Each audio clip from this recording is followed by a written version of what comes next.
ప్రతి ముత్తైదు అంబను కాదే కరిచేది తన మదిలోని కలకలనన్ని అమ్మలకేగ తెలిపేది నెలతలే లేకుంటే దేవుడికి నెలవేది భక్తులే రాకుంటే గుడికి ఇక వెలుగేది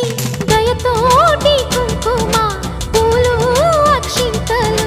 మనమంతా ఇవ్వాలి తన తాళి నిలపాలి తాళి కాచే ముత్తైదా